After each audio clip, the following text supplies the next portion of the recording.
Hi sir, good morning. Hello po. Good morning. Pakilala kayo sir. Yes, ako po si Kim. Username ko ay Brick Artisan. Brick Artisan. Yes po. And then nagde-design ako ng Lego buildings katulad nitong nakikita ninyo. Yes, Sir, paano po nagsimula yung hilig sa pag-construct ng Lego? Collection. Yes po. Nung bata ako, lalaro na ako ng Lego. Then napatigil siya. Nito lang bagong mag-pandemic, na simulan ko ulit yung hobby, pang tanggal ng stress, tapos nood-nood lang ng YouTube videos, and then nasimulan ko na parang gusto kong magbuo ng collection ko ng city na gawa sa Lego.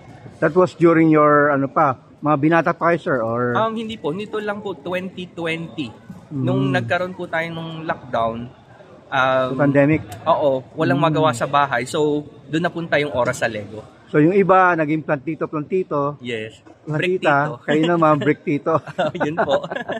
Ayun, Yes po. nice. Pero, magastos po ba ito, sir? Opo. Sa totoo po, hindi po maiwasan itong hobbying to talaga ay magastos. Gawa-gawa lang din ng paraan para either makasave or kumita ng extra para makapag-hobby ng ganito. Okay. Pero do you buy the Lego bricks, yung mga nagiging sale po ba? Or talagang brand new talaga na? Ano naman po, lagi po ako din naghihintay ng mga sale or naghahanap din ako ng mga mga deal, mga good deals sa ating mga Lego community. Minsan may mga resellers din po tayo na maganda yung deal. So, I don't know, naghihintay lagi. Tapos, kapag talagang kailangan, bibili ako ng yung retail. Pero, talagang kailangan pag-isipan ko muna, kailangan ko ba talaga siya. Dahil sa having to, kailangan ka maging creative na mamamaximize mo yung ilalagay mong value ng money para hindi naman sayang. Pero yung source nyo sir, locally lang or dumadayo pa kayo sa ibang bansa para bumili? Local lang po tayo. Pag lang po nakapagbakasyon, magtitingin-tingin ng parts doon. Pero mostly po lahat yan, siguro mga 90% ng parts, local lang po ang nabibili. So for in this case sir, how much kaya ang estimate niyo na actual cost na niyan? Yun po ang hindi ko na ma-estimate sa value. Kasi hindi na po siya per set na nabili. Yung accumulation niya ay talagang parang hindi ko iniisip kasi pag sa ganitong hobby, gusto natin ay focus na lang natin dun sa kung ano yung value na naiibigay niya sa atin at just sa mga tao na nanonood or nakakakita niyan, yung sabihin natin na temporary relief or yung kasiyahan, yung ganong klaseng feeling na parang doon ko na lang binabawi yung nagagastos. Yun. So parang sinabi niya sir, di ba 2020 kayo nagsimula? Yes, so 5 years na to, kung collection na to. Yan po, opo, partial lang po yan na collection, pero accumulation po siya from 2020 to 2025.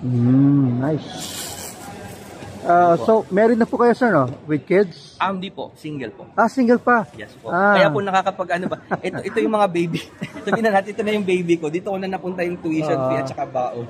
So imbis na pets, yan ang hobby nyo. Walang pets, walang anong Siguro po kaya ko rin siguro nakaya na ng ganitong hobby na masustain kasi yun nga, wala pa naman ako responsibility. Oo nga, no? Yes. Parang yung kabataan ko, mga comics na mga collection ko. Yes po. So, iba't ibang hobby. May iba, yung mga baseball collection, yung iba trading cards. So, dito lang napunta yung sa akin. Yun, nice.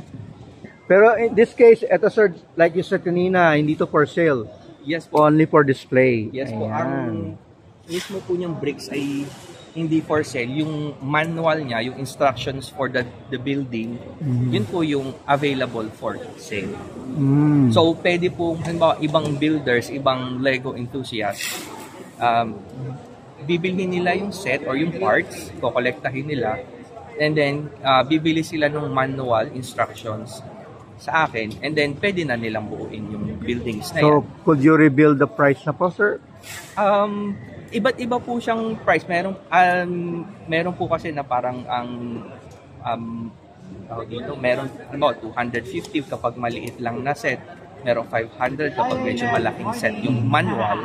So, nag-iiba't iba po siya ng range ng So you're not selling the actual bricks. bricks? Instructions lang. Okay. Yes po, ganito. Ayan. Ayan po. So magkakaroon ng parang detailed instructions? Yes po. Per page po, from start to finish, meron po siyang manual. Ito yung social news. Rebrickable.com, Brick Artisan. Then meron kayong YouTube and Instagram. Ayan, sir. So, ngayon, you will be on display until hanggang Tomorrow po, tomorrow. Sunday, August 3. Paano nga pala kayo kukontakin? Aside from the social media, meron ba kayong mobile? Sa mobile po, wala naman po. Usually messenger lang. Pero through WhatsApp or Instagram Messenger lang din po. Ayun. Nice. Doon naman po meron din tayo sa ating mga local Lego community sa group chats or sa Facebook groups. Mahanap din naman po. Nice. Thank you, sir.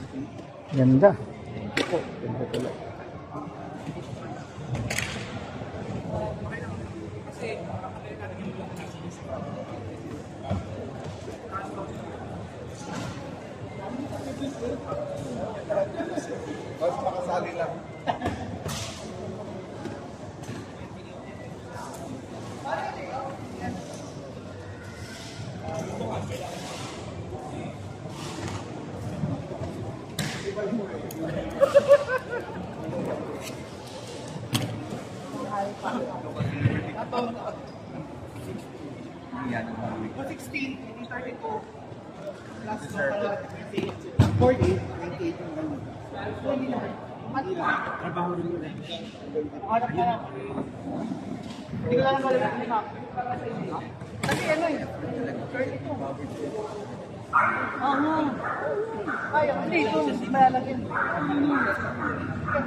Cash.